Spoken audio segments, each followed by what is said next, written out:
Good evening. Yeah, I don't know.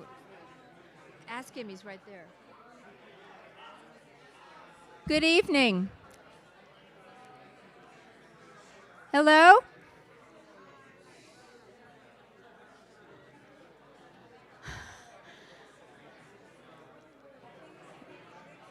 What? It's not loud enough, maybe. Is it loud enough? Good evening. We're going to start the evening now.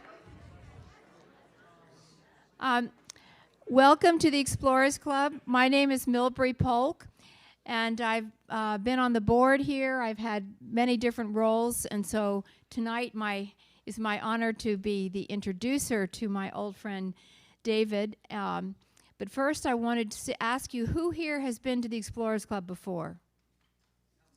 So there are a lot of people here who have not been here before. Well, I want to just tell you briefly that you are in a museum of exploration, and if any of you are interested, you can call the front desk and sign up anytime for a free tour of the museum. We have 5 floors of artifacts and library, a fantastic library, and you're surrounded by things like Peary's sled that went up to the North Pole and all kinds of other amazing things. So I encourage you all to do that. Our programs like this one tonight are all open to the public, and we have a lot of programs all year round. We just got finished with Climate Week. We have Oceans Week, Space Week, all kinds of things coming up. We have a program we run in the Azores called the Global Exploration Summit, and other wonderful things. So please put us on your radar. And tonight, I'm really, really delighted to introduce you to David Chaffetz, who is my old friend from college years, which it doesn't seem like that long ago, but probably is. And he is a tremendous scholar of Central Asia and has written a number of award-winning books. He speaks 10 languages, so I hope he gives his talk tonight in English, but if he slips into Russian or something else, please forgive him. But it's going to be a fascinating evening, and afterwards, if you want to buy a copy of his book, he'll be glad to sign it. Then we'll have more drinks, and we can also go down to the bar and continue the discussion. So I'll turn it over to David now.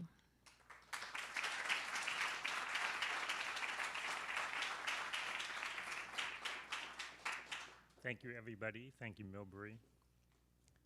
It's great to be here in this storied Explorers Club because tonight I want to talk to you about exploration and discovery. I have to confess that my book itself was a big discovery for me. Louder.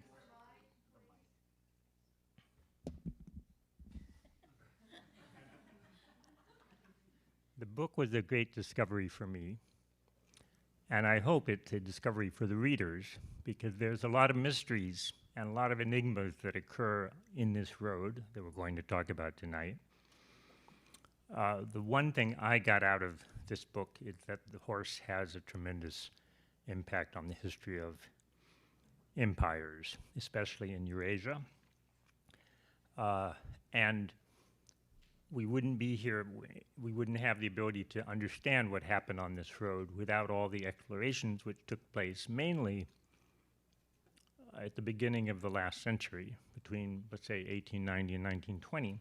So I also want to talk tonight about our debt to the explorers who traveled in this part of the world. So before we get started about the explorers and what they discovered and what they thought and what I learned, let's just get on the same page and cover briefly the geography, which is why I put this download of Google Earth out here so you can see the main areas that I want to talk about tonight. Let's start from China. So here is the Yellow River, and traditionally the Yellow River has been the birthplace of the Chinese civilization. So classical China all takes place in this little triangle here. That's important to remember for what we're going to discuss later, because if you are good at geography, you know that today China is this. So part of the story is, how did this become all that? Tibet is a big plateau. to the north, there's another big chain of mountains called the Heavenly Mountains, the Tien Shan Mountains. Here are the Pamirs. Here are the Himalayas. Here's the Hindu Kush. And despite all these mountains, it is possible to travel from the Yellow River to Afghanistan and Iran and India over the route I've indicated in the red pen. So that's the basic area that we need to be familiar with in order to understand the story. So a number of you during the cocktail hour asked me, how did I get interested in this story? So we have to go back 49 years ago. This is me, and this is my friend Wiley Wood, who I'm going to see this weekend because I'm going to give another talk in Connecticut. So Wiley and I were students, and we were given scholarship to study the Persian language in Iran, and with that money, we were able to both live in Iran for a certain period of time and then travel to Afghanistan and travel around Afghanistan. So we're talking about 1975 and 76. I was particularly curious about the way of life of Afghan pastoralists. Some of you maybe have traveled to Afghanistan and you know about the Kuchis or the Powinda, nomads. I was fascinated by their way of life, and I wanted to live among them, and I thought that the best way to do that would be to visit them on horseback rather than to show up with a Land Rover. And anyway, we didn't have money for a Land Rover. So the simplest thing was simply to buy a horse, each of us, and ride into the mountains of central Afghanistan. So that's what we did. We went to the livestock market in Herat, which is a big oasis city in western Afghanistan, and we went to the storied horse market, the Ganj Bazaar, and started haggling for horses. And we found two horses that were pretty good. One of them was called Kabud, which in Persian means pigeon because her coat was a silvery gray. And the other one was called Ablak, which is the Turkish word referring to a horse that is of a sorrel color, a reddish color. So you see that in Afghanistan, horses are typically named after their coat colors. So Kabud and Ablak were good horses for what we wanted to do because they had been raised and trained by drug smugglers who used the horses to smuggle heroin into Iran. That meant they'd never traveled on roads, and they were very good at navigating mountain paths, which is mostly what we wanted to do. The only problem was that they had very little familiarity with motor vehicles. So in order to get out of Herat, we had to take a main highway. Some of you may have taken from Herat to Kabul. It goes like this.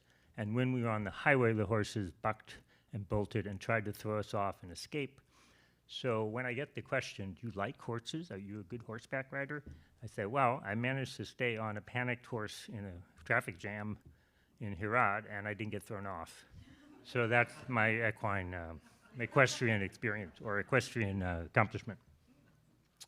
So the climactic moment of buying these horses came when we paid the money and we sealed the deal, and lots of, Bismillah and all that stuff, like, you've bought these beautiful Afghan horses. They started calling us Khan, because in Afghanistan, if you own a horse, you're a Khan. So I became Dawood Khan, and my friend became Wali Khan. And they said, these horses are fabulous. You will go far. You'll go among the Kuchi. You'll go to Kabul. You'll go as far as China. And that really surprised me because even with the modern border of China, which is here, seems like a long way to go on horseback. And also, I couldn't understand why were these simple people in the livestock market so convinced that we would want to ride to China.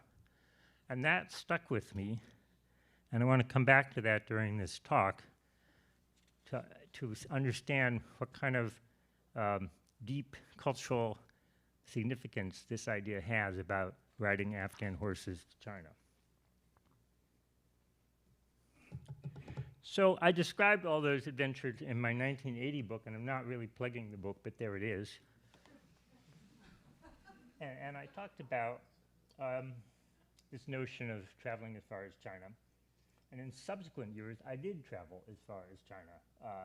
I've traveled in Russia, Kyrgyzstan, Turkey, Azerbaijan, India, Pakistan, Mongolia. And everywhere I went, I kept getting echoes of our initial trip to Afghanistan. And just something would remind me about Afghanistan, the way people dressed, the politeness formulas they used, the cuisine, obviously, the ubiquity of these beautiful woolen carpets, which all those countries are adept at making, and as very specific cultural things. For example, if you ask somebody in Afghanistan how old they are, they will say, well, I was born in the year of the horse, or I was born in the year of the dog. And as many of you know, that's common in China. We think of that as Chinese. But in fact, in most of these countries, people talk about the 12 zodiacal years and with the different animals. They don't always use the same animals, but they have the same concept. So I was really struck by this cultural space between Iran and China, full of many of the same elements. And I wondered what was the thread that tied all these things together. That's a very Henry Jamesian concept, right? There's a thread in this carpet. And now I want to turn and think about what that thread might have been.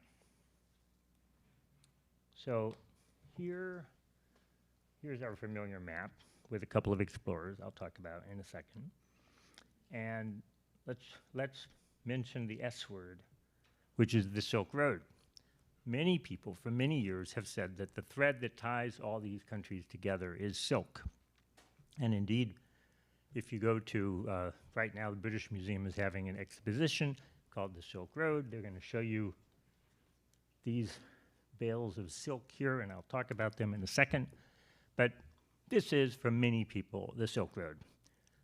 You probably know that that concept was invented in 1877 by a German geographer named Ferdinand von Richthofen, who had spent a certain number of years in China cataloging that nation's geological resources.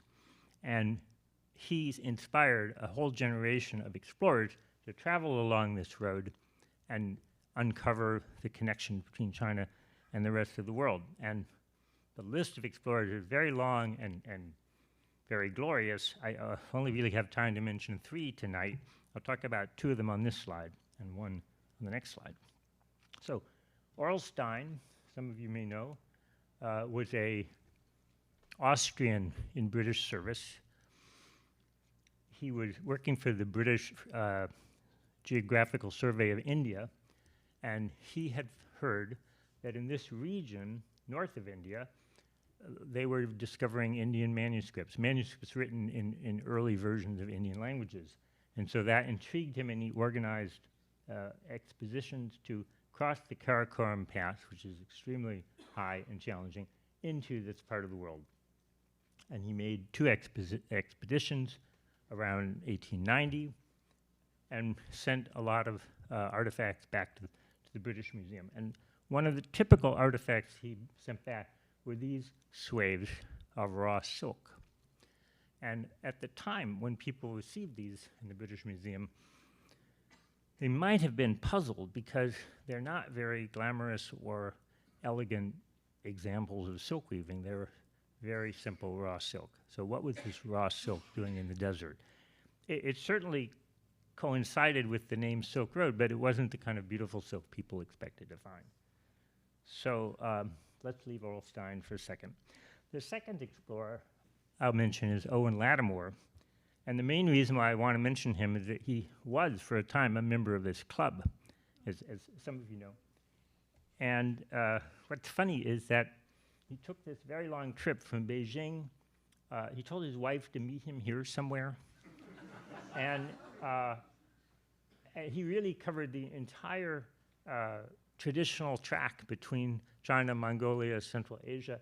And he wanted to go back to Europe this way. But when he got to the Soviet frontier, this is around 1928, the Russians said that they wouldn't admit travelers at that particular frontier crossing, so he had to backtrack and go all the way back to Beijing.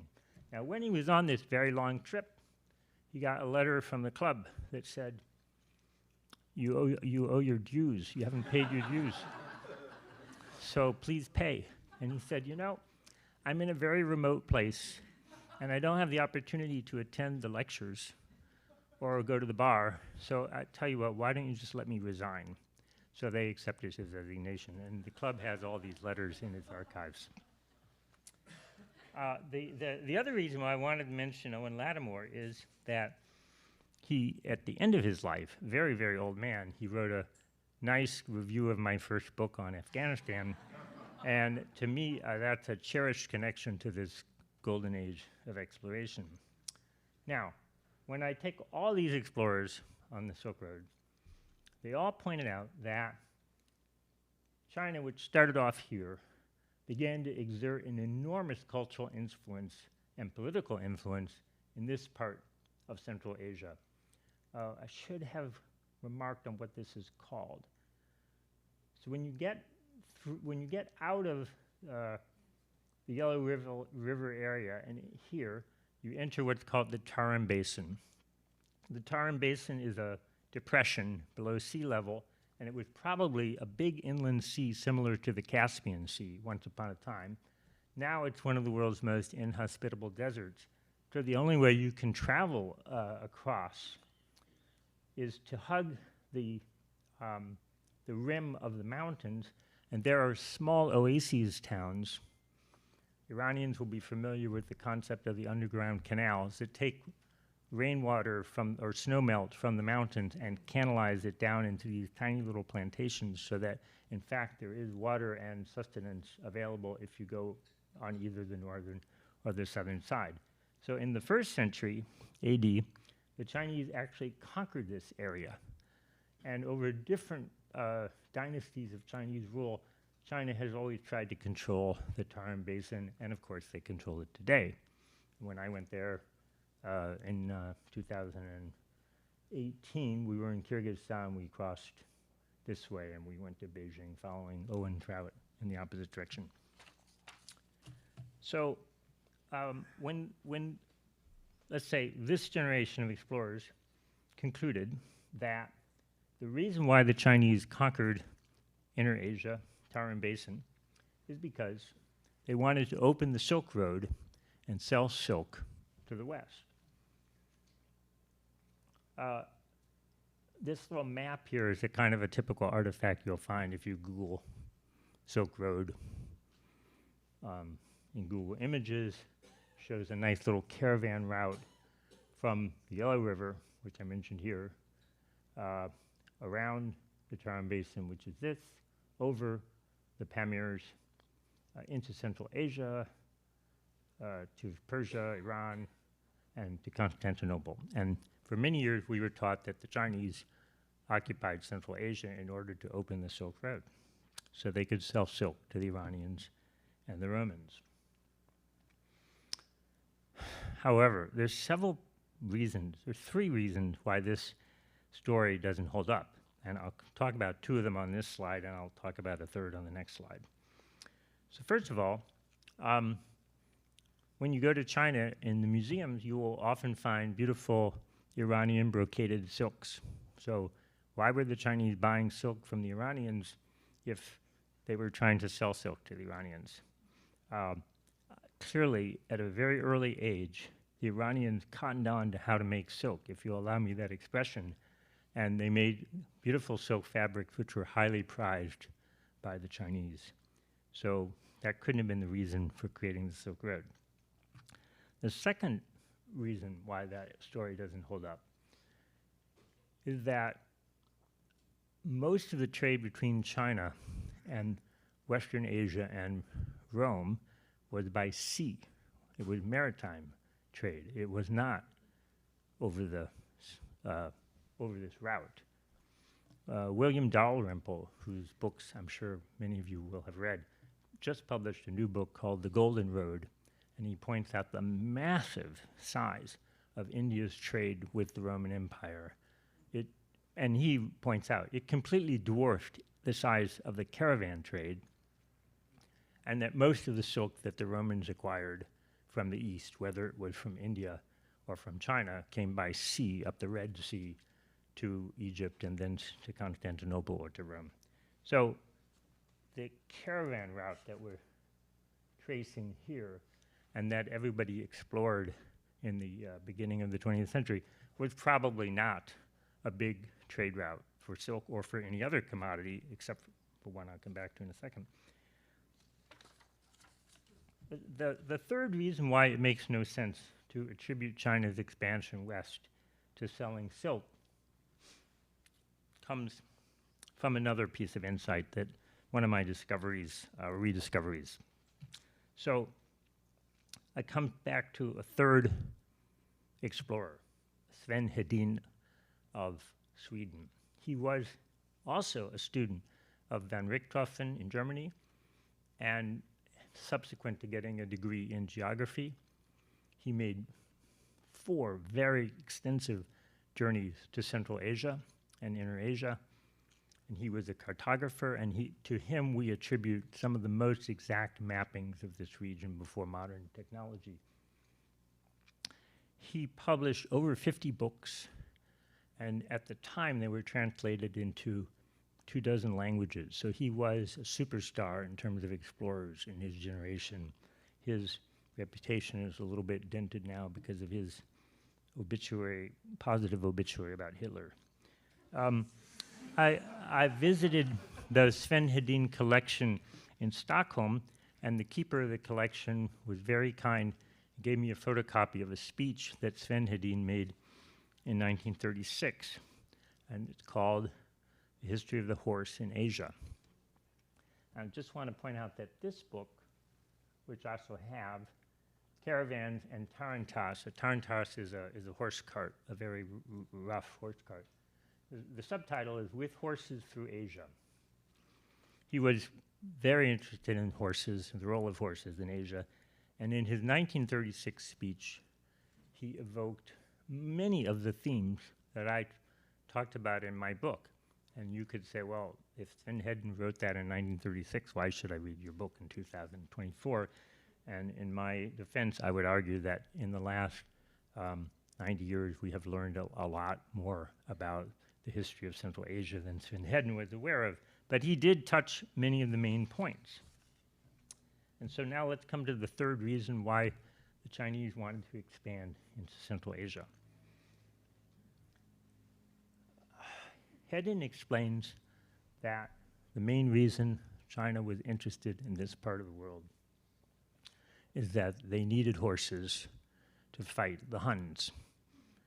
The dynasty of the Han and the Huns were locked for decades in a very costly and inextractable conflict where the Huns would perennially invade China and plunder and carry off slaves, and the Chinese would follow them into Mongolia, and they wouldn't be able to engage with them. The Chinese horses didn't have the stamina of the Han horses. When they were in battle, the Han horses could intimidate the Chinese horses, and they would run away because horses are social animals, and big horses can scare small horses. So the Chinese were just unable, 25 million Han Chinese were unable to defend themselves from 500,000 Huns. So when the court was debating what to do about this, one of the Chinese cavalry generals came in to make a petition to the emperor. Now this cavalry general's name was significantly Ma Yuan, Ma meaning horse in Chinese, and he was from a family of hereditary masters of the horse, so he knew a lot about horses. But because he was a military guy and not a literary person, he couldn't formulate a beautiful classical Chinese memorial and with beautiful handwriting and ribbons and so forth. So he decided to have a small statue of a horse cast in bronze, and he carried the statue into the audience room under his robes, and he whipped it out, and he said, if you want to win the battle with the Huns, you have to have horses like this. And although we don't know what his statue was, by coincidence, we found a statue, the Chinese found a statue in the 1960s while they were digging trenches to protect themselves from a nuclear attack by their big brothers, the Soviets. And this very famous statue now is known as the Flying Horse of Gansu Province because it was found about here in Gansu Province.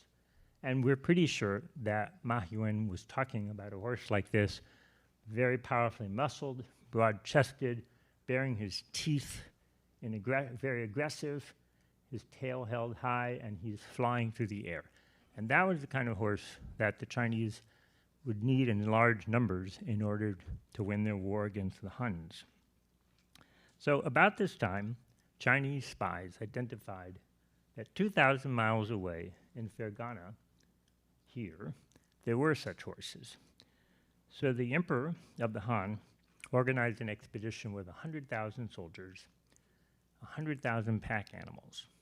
Half of the pack animals only carried supplies for the other animals and soldiers.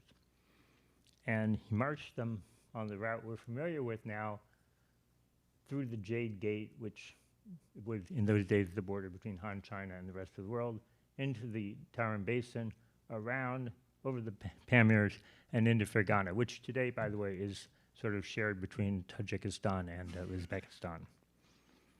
And after a lot of adventures, misadventures, and 2 years absence from the court, they returned with 30 Fergana horses and 1,000 other horses, which were not so-called Fergana horses, but they were very good horses, much better than what the Chinese had to start with. So the cost of this expedition must have been astronomical in terms of the Chinese efforts and budget. And they certainly didn't do this to sell silk. They did it in order to acquire horses. And that is the main reason why, following that expedition, the Chinese garrisoned the Tarim Basin. They took over all the oases. And since then, which is about 100 AD, China has always wanted to control the Tarim Basin. And that's the opening of the so-called Silk Road. So why did China have to go through such efforts and go so far away to get good horses? To understand that, we have to look at the climate of Asia and also at the physiology of horses. China has warm, wet climate. This is sort of this color represents a kind of a tropical monsoon climate.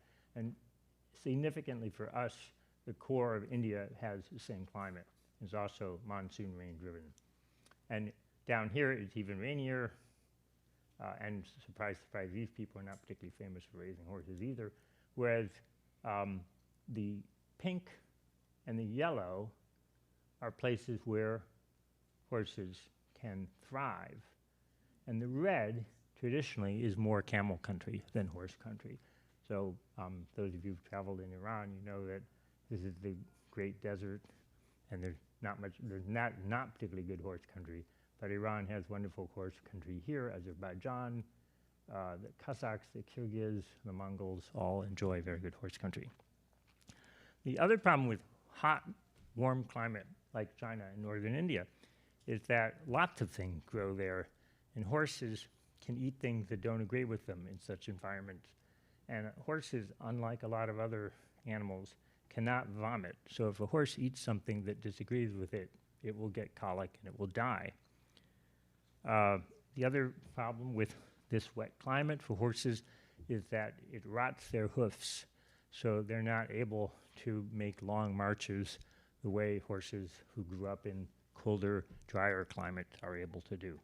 So all these things together make these countries dependent on these countries for horses. And the other interesting thing is that when the Chinese brought back the Fergana horses and the superior horses, the offspring of those horses turned out to be smaller and less powerful.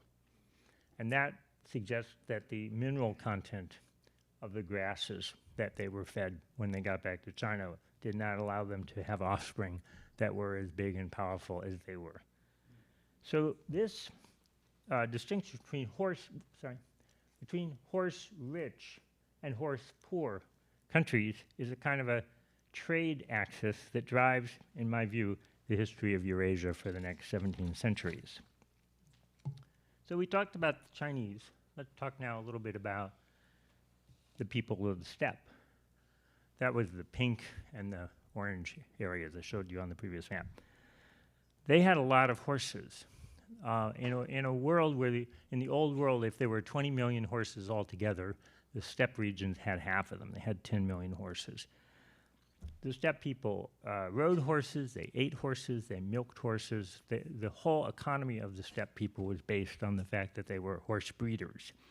And often they had more horses than they knew what to do with. This, by the way, is a detail of a steppe prince visiting his stud, and this guy is in charge of the stud, and the horses are frolicking in the steppe. And one of the things this shows is that it didn't require that much stabling or grooming or anything. The horses were just in the steppe, and when you wanted the horse, you rode out, and you captured one of them and rode them. So when the weather was good for a period of a long time, grasses were high, winters were mild, the horse population exploded. Horses can bear young after about 4 years, and they can bear young every year, so they're much more fertile than the human race, and the number of horses becomes much greater than that, than the steppe people knew what to do with. So then they would complain that they had too many horses. And there was only two things they could do. They could either sell the horses to the horse-poor peoples, like the Chinese or the Indians, or they could ride the horses to war and raid and plunder, which is what the Huns were doing. And the two things, raiding and trading, were very closely related, because if they proposed to sell horses to the Chinese, and the Chinese said no, or let's say the Chinese proposed a very low price, the Huns would attack the Chinese, and then the Chinese needed to buy horses, and then the price of horses would go up. By the way, the opposite is true with slaves. Slaves were very expensive in times of peace, and they were very cheap in times of war.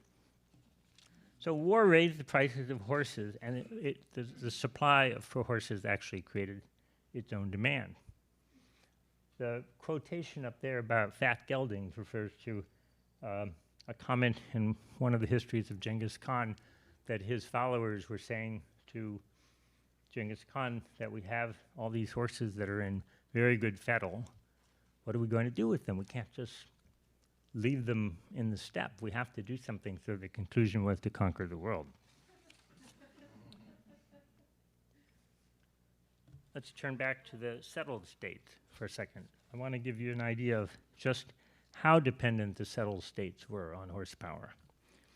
There's a famous quotation from a Chinese statesman. He said that the horse is the foundation of empire. If horsepower fails, the empire will fail.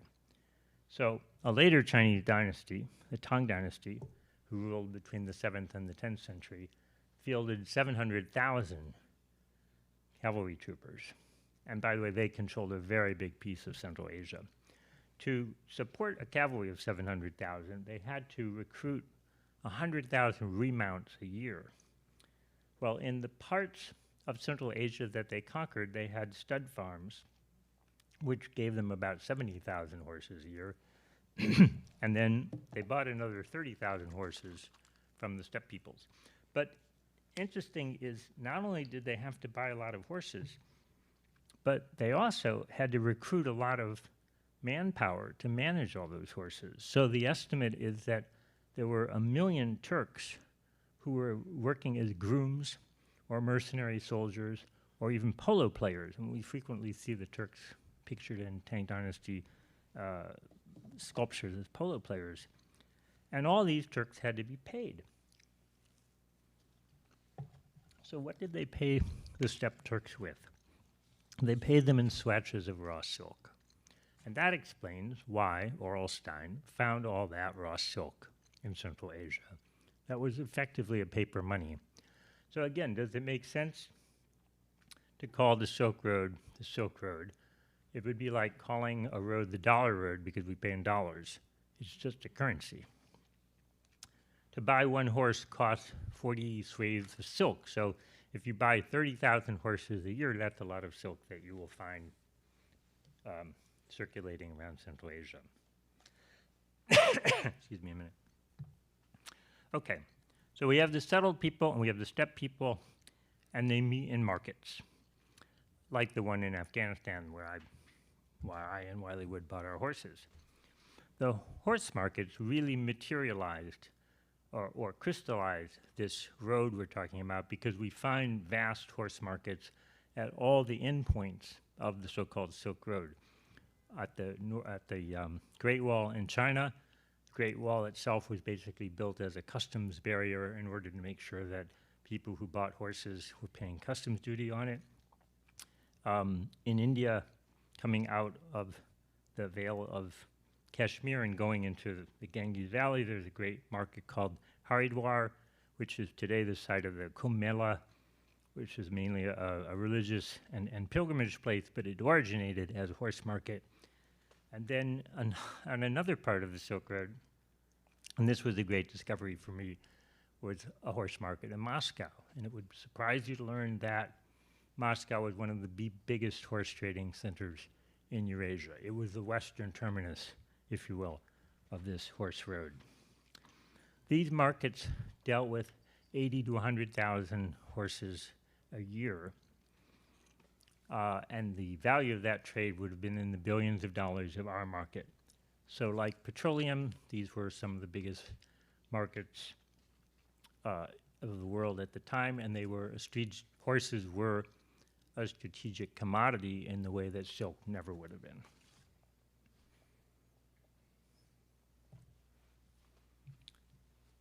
Oh, that was horse markets.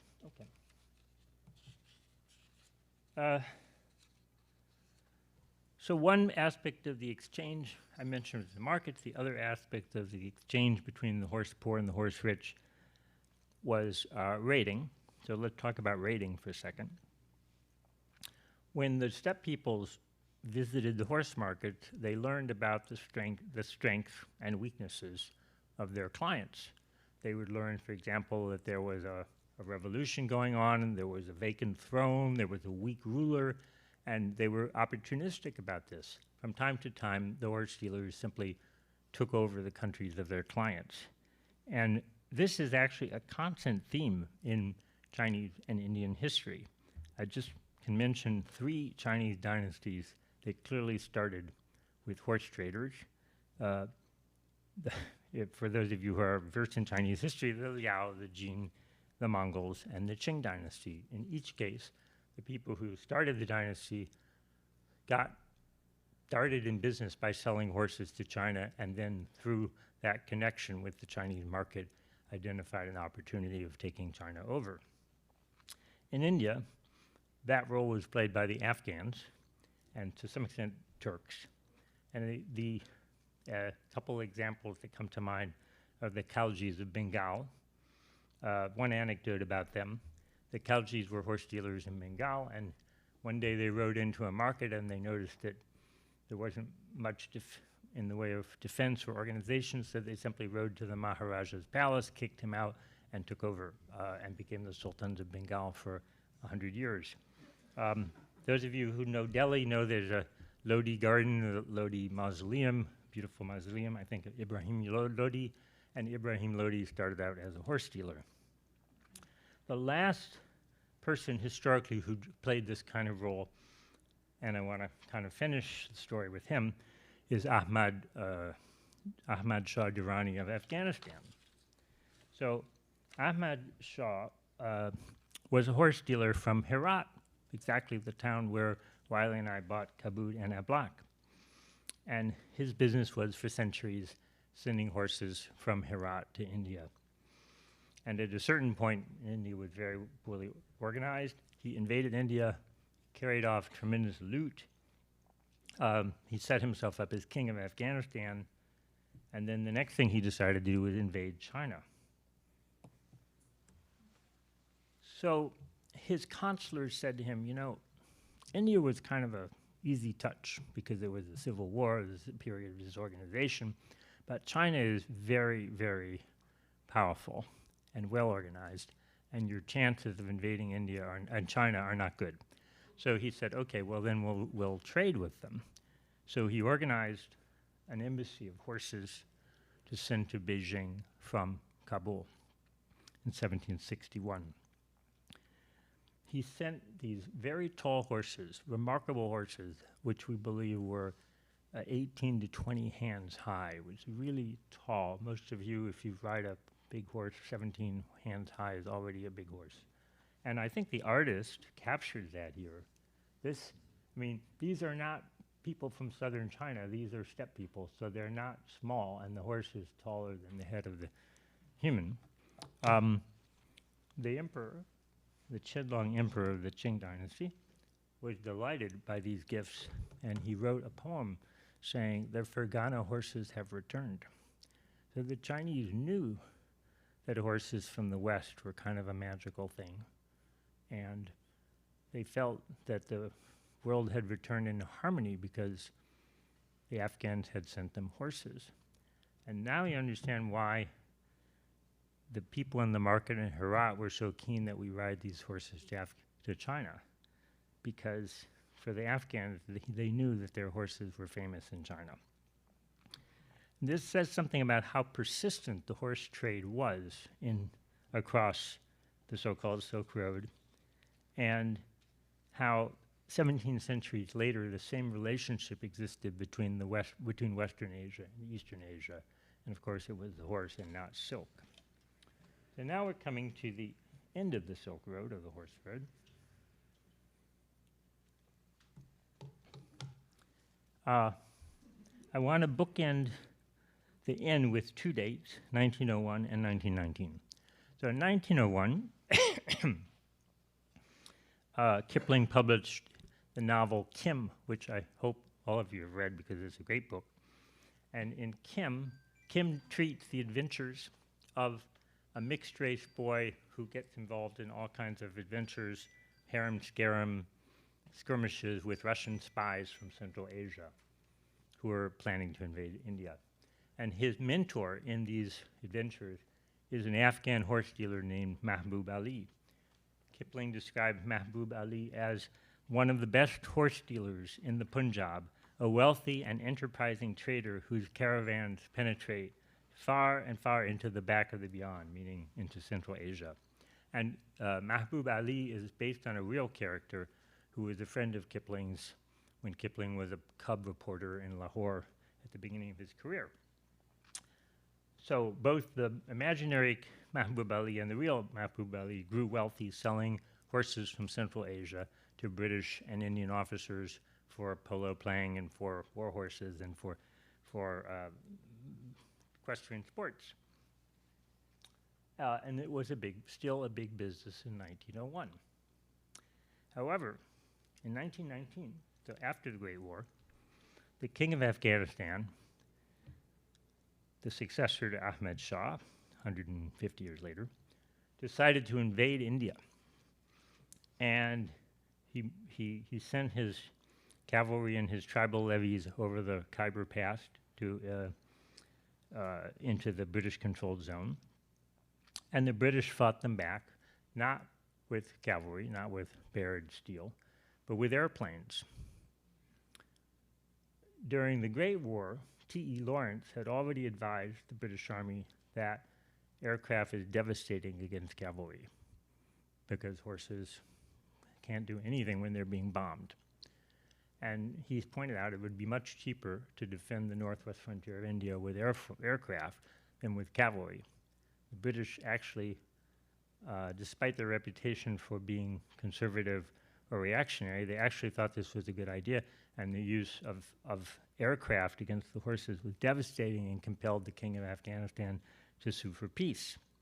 Then he spitefully banned any further exports of horses from Afghanistan to India, but unsurprisingly, the British were not very worried about that ban because it had already been demonstrated now for the first time in 2,000 years that the horses did not represent a major strategic resource anymore.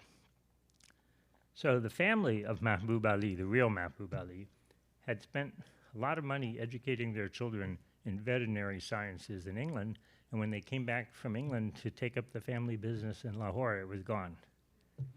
And they closed the business. So farewell to Mahbub Ali.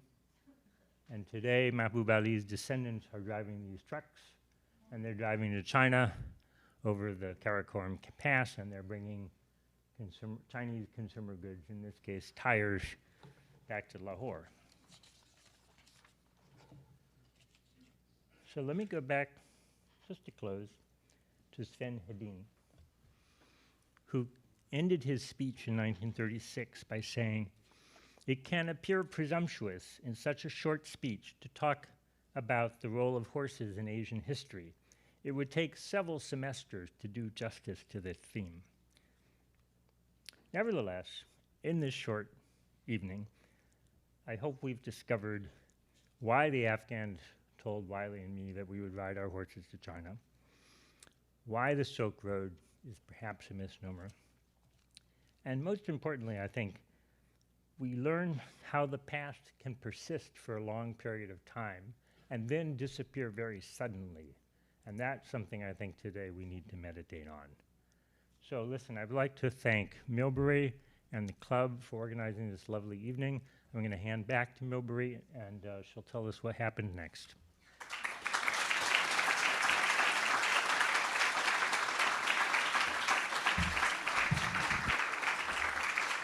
Thank you so much, David. Don't disappear. You have to come up and answer questions. So we'll open it up now for some questions, and then we'll have a book signing, and then there's more drinks and conversation. So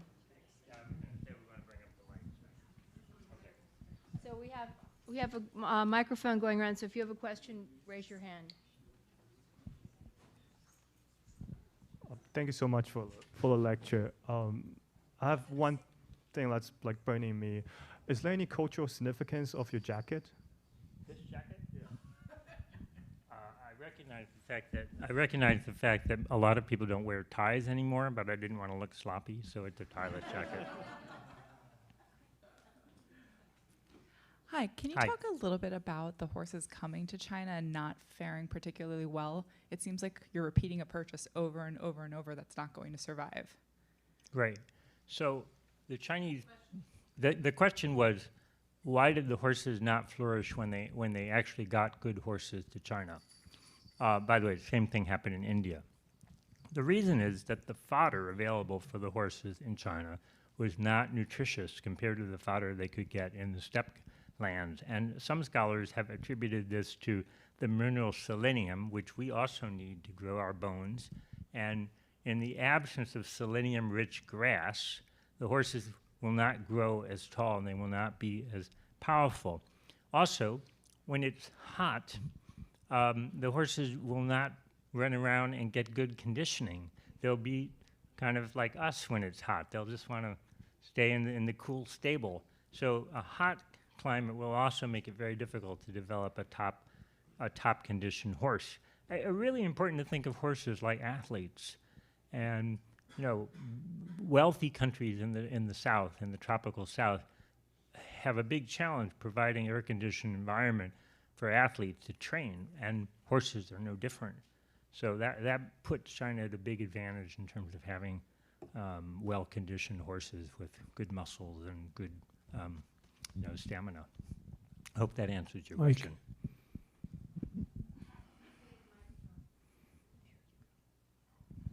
Just a quick question about the Shah of Iran, the last one. His father was a mule trader, I always heard. Was do you have anything idea about that? The Shah of Iran? Pahlavi. Reza Shah's father was a mule trader? I don't think No, so. okay, they're just curious, that's all.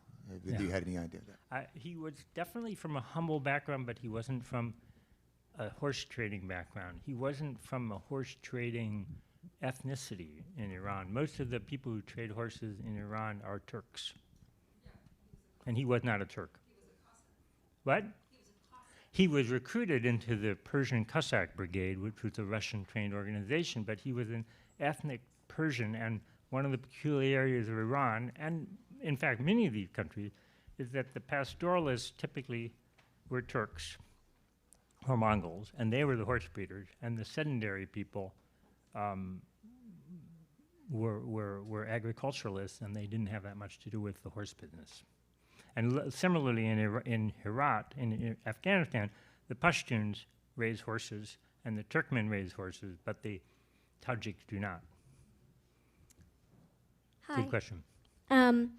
So many of the horses depicted in many of these images and also the statue seem very similar to the Arabian horse, the breed, which is known for, you know, a very specific head shape and high tail carriage. Is there any, you know, did you see any kind of genetic breeding happening to create that throughout this process? Like, obviously they can survive in high temperatures, so was there history of crossbreeding between multiple, you know, traits picked out specifically to survive in those type of temperatures? Sure. For sure, having the similar climates results in people breeding horses with similar characteristics. So I think the best example of that is the Turkmen horses, the Turkmen who breed Akal Teke, who live in the Kizilkum Desert, are very lean and can survive for a long time without drinking water. They retain water. They have some similarities with the Kahela horses of Arabia. I suspect that mainly that's because they were bred specifically for the climate and not because there's a tight genetic relationship between the two. Now, having said that, the market for horses was very dynamic.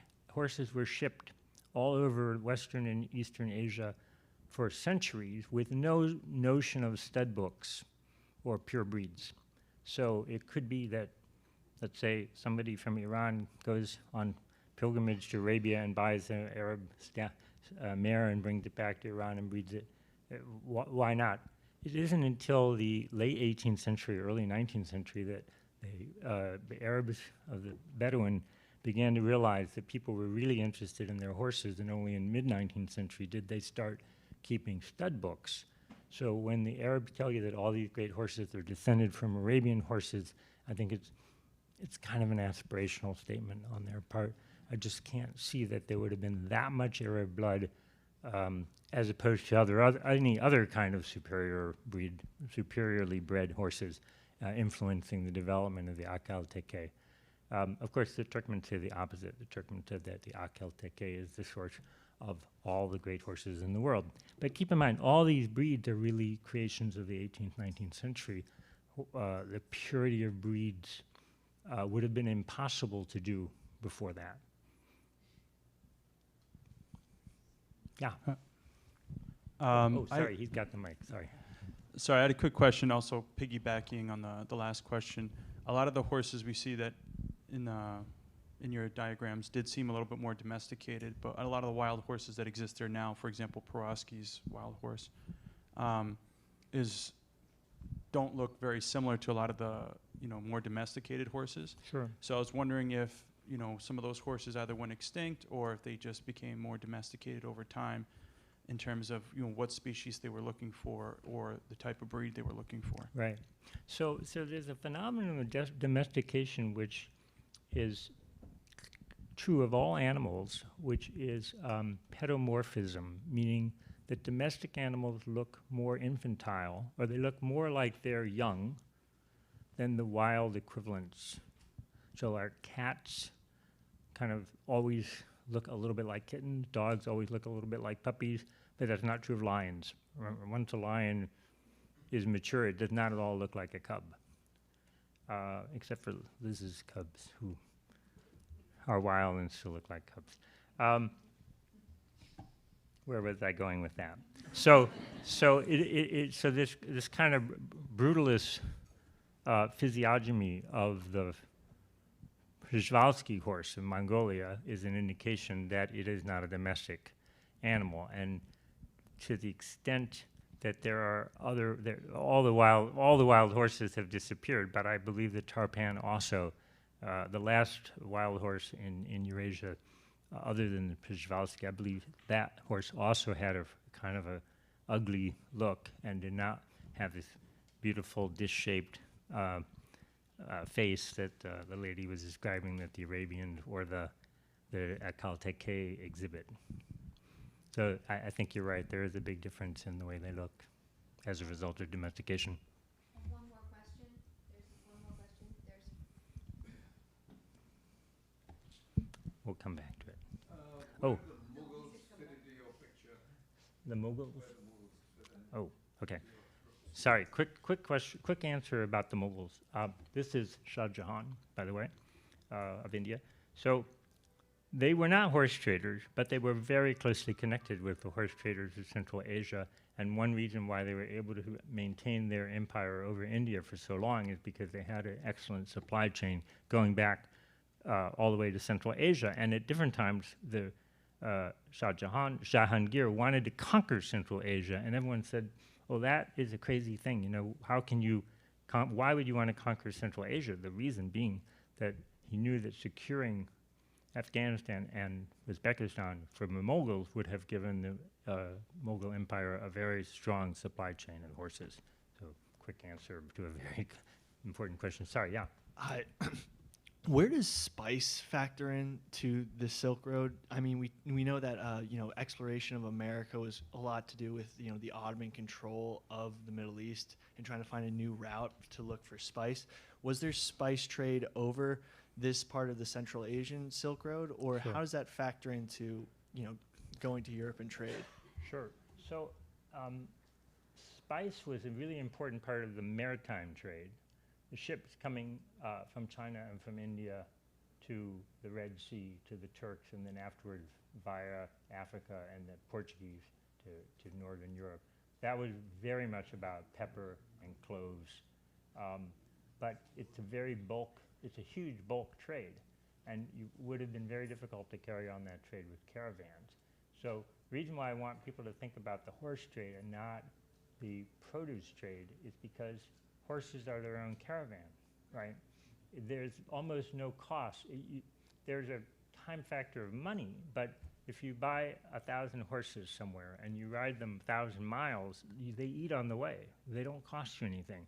But transporting spices means you have to hire camels, you have to pay the camel driver, very, very costly to transport spices, silk, precious gems, porcelain, all those things. Those things go by boat.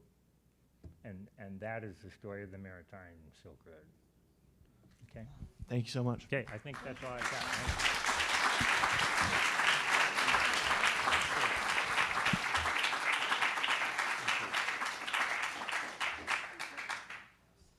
Do you want a book there?